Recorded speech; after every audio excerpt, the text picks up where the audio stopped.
My name is Elmar Smisevic.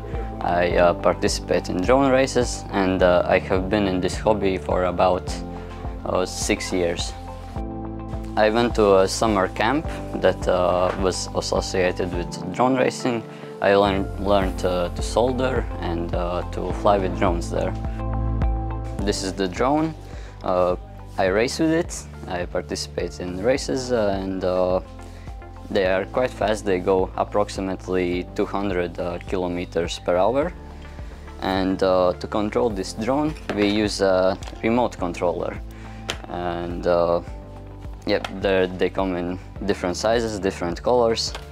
And it just transmits the signal to the drone so it can react to the stick inputs. And to see what the drone is seeing from the camera, we use the goggles, which we just put on, and it transmits the signal from the drone to the goggles. The most important skills is decision making, because drone sport is very fast and you need to make decision immediately in a second.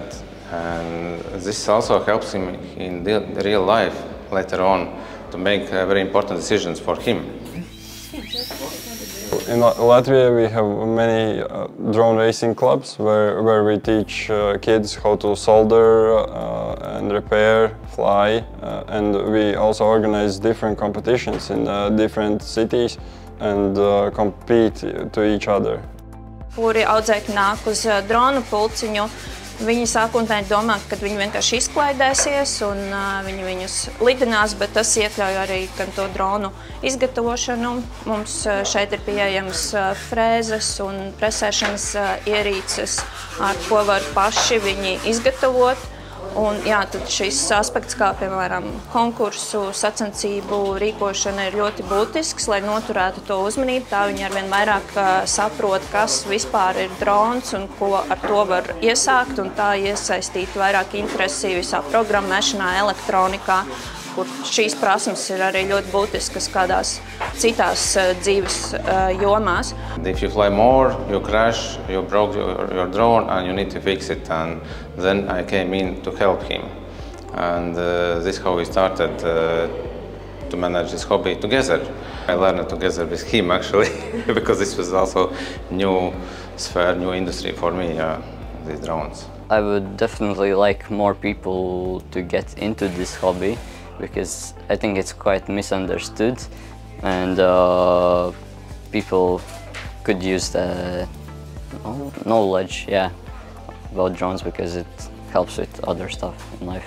Dronu apmācības kļūs arvien aktuālākas, un tā ir arī atbildība izglītības iestādēm, un arī kā mums interešu izglītības iestādēji arvien vairāk aktualizēt. Un dronu apmācības tas arī iekļaujās, kas mūsdienās ir izglītības joma STEM, kas ir arvien populārāka kļūst. Tas nozīmē, kur apvieno matemātiku, inženierzinības, zinātni kopā, kuras prasmes bieži vien nevar iegūt vispār izglītojošā skolā, kur tas ir tikai teorētiski. Tad šeit pie mums Annas 2 namā tas ir iespējams apgūt praktiski, kur audzēkņi izgatavo dronu no pašiem pirmsākumiem līdz pašam gatavam dronam, ko var pacelt gaisā.